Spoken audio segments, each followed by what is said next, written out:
Greetings, ladies and gents, and welcome to this daily science fiction extravaganza, commonly known as Tales from Outer Space.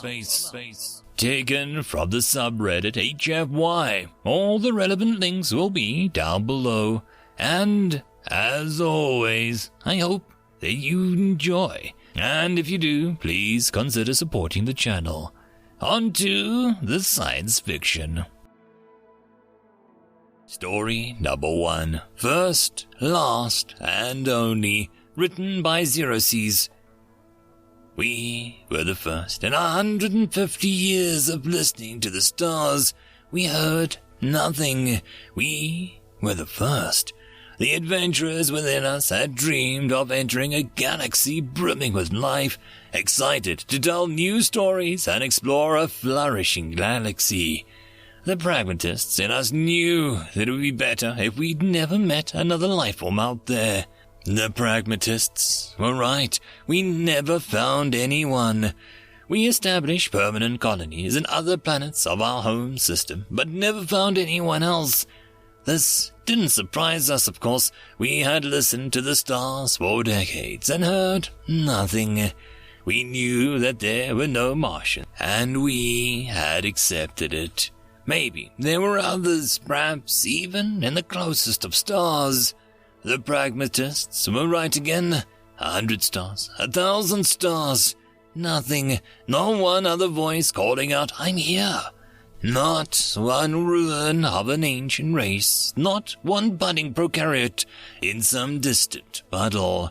We considered maybe there were others out there beyond the stars, so we built ships that could cross millions of light years in a moment. We explored stars from our own, across our own galaxy. We found nothing, ever nothing. Thousands of years searching produces nothing but rocks, some dry, some wet, some are balls of acidic magma or lonely chunks of ice, but not one is home to any but us. 1,000,000 balls of gas, 100,000 deserts, 10,000 temperate rocks, 1,000 seas, 100 breathable atmosphere, not one unfamiliar person. We stretched further. Perhaps others are in other galaxies, and so we searched, and when sent new ships to far galaxies to search for anyone else. We found a breakthrough, a single wet rock in a world with fossils and a single-celled life. It had died out with the last 1,000 years. Were we not alone? No, we found a lost probe of our own design below the surface. These fossils were our own. We were still the first. The thousands and thousands of years of searching, and not one life form couldn't trace home. Were we truly alone? Was there really nothing else but our own people and dust? Were we really the first? It had been far too long. Our little home was getting cold. Our star tapped out of its Dyson structure and began to die. With its death, our home would die as well. But as it faded, a glimmer of hope. Within the fiery core we found a strange object, a perfectly smooth lump of metal the size of a moon that we couldn't identify. Too uniform to be natural, but nothing that we could have created. We were not alone. We took a closer look. We found the sphere was producing a power which supplied the sun. It was like nothing we'd ever seen, and it most certainly was not natural. No tool of ours can leave a scratch. Even a scan can penetrate it. It is a mystery to us. But there is one thing that we can observe. The one single imperfection on its surface was an imprint. The imprint is that of a human hand, fingers sprayed out as clearly and definable. A mark made by a human. We were the first. End of story. Story number 2. Humans are weird, questionable substances. The time has come, Fifth Sister said in a flat tone. The time had come to do what now? Scrittix asked her after the traditional 6 seconds of silence. The towering Shartar flicked her antenna and neck frill in a soldier-joint show of irritation and smugness. Central University has requested a justification for the orders that you've been labeling human nutrition supplements, she informed him. Skrittix felt the all 8 of his appendages tighten under him as the full implication of her words sunk in. Thankfully, she gave him plenty of time to mull over the response. They had been debating the wisdom of his actions. Central Cluster, they had been debating the morality of his actions for local months. There was no doubt it got results. No other work crew in the sector had anything near the level of efficiency. The humans were careful too. They never overindulged to the detriment of their bodies or minds. At least not on the base Medica could detect. That was the only thing that had kept Beth's sister from plucking him out about this. Still, the fact that they had increased their participant to the extent that it did seemed to indicate. I do not wish to be rude, Beth's sister finally said, waving the data pad in her hand. Of course, Skrittix said, uncurling his motile legs and turning off his computer. Shall I carry you to the conference room? Beth's sister asked. I think I need a walk, Skrittix said. I can make good time with the catwalks. Beth's sister flicked her antenna in acknowledgement and left the room. Skrittix took a moment to groom his eye hairs and steady himself and set out to purposeful skitter towards the conference rooms. He found the inter-university comm hub waiting for him, humming with power it took to maintain instant communication across interstellar spaces. He idly, fondly remembered a time when this sort of thing was handled by recording and couriers. Life was so much easier when you really had time to think about your responses. He stepped up to the station and tapped the screen to list himself as present. The hollow display grew graceful to life, showing the undulate who was the current head of the University Ethics Board. Tusk, acquaintance Stricketts. The undulate greeted him formally. I am called Plodslong. Skrittix felt an odd wash of conflicting emotions as he took a full 6 seconds to process that. The fact that Plodslong had a human-granted name, and that couldn't be anything else, was a good omen. It meant that he dealt with humans on that particular brand of madness before. However, the implications about his methods were not promising. Greetings, Skrittix replied. Am I to assume I am under investigation? Waves, no. Plodslong said, it is far too early for a formal investigation. Skrittix felt oddly uneasy about that. No, Plodslong said slowly. I simply want to understand the situation. You sound. Over the past several months you have ordered several crates of Class 7 processed biochemicals under the guise of human nutritional supplements. Is that true? Skrittix watched the undulate wave his reading appendages over what must have been a datapad just out of sight and fought the urge to squirm like a hatchling. It is true that I offer the items to the humans as a nutrient supplement, he agreed. They choose to eat them at their own discretion in addition to the usual nutrient intake.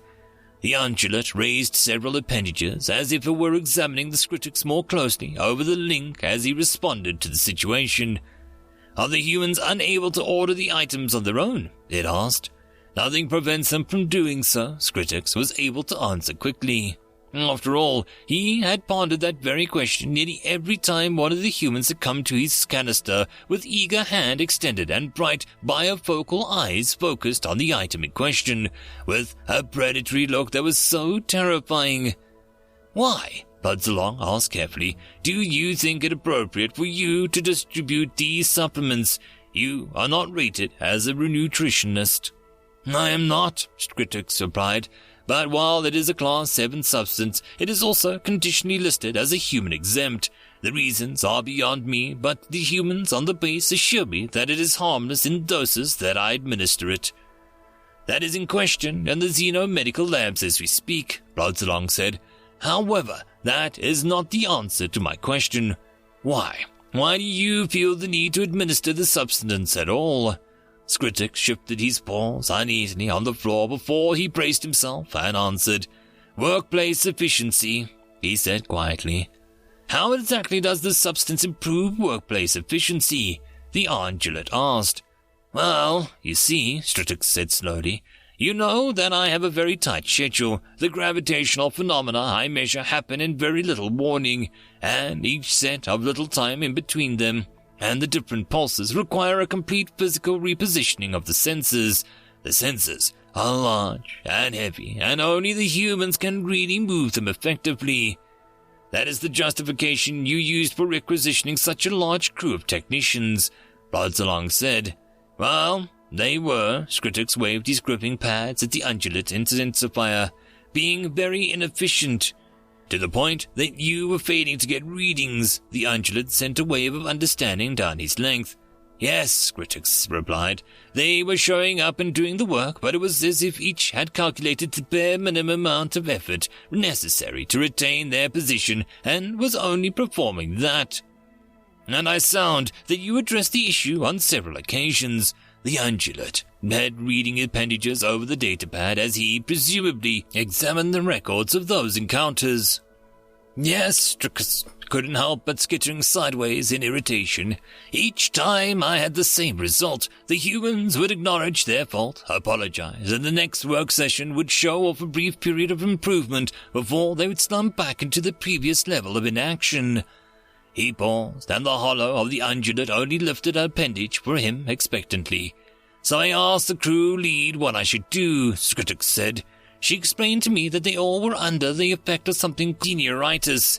It is complicated, but the basic concept is that the majority of them have only a few months of service left on their contracts before they return home colonies. The link between the effort that they put in and their work and any reward that they will get out is essentially severed, so they have no immediate motivation to exert more than the required effort. And the entire crew suffers from this senioritis? The undulate asked. Not directly, Skritix said, but the attitude of the majority affects the less experienced humans. Have you thought about exchanging the crew for humans with more time on their contracts? Bloodsalong asked. None of them have the experience the activity requires, Skritix said. The undulate hummed thoughtfully for a few moments.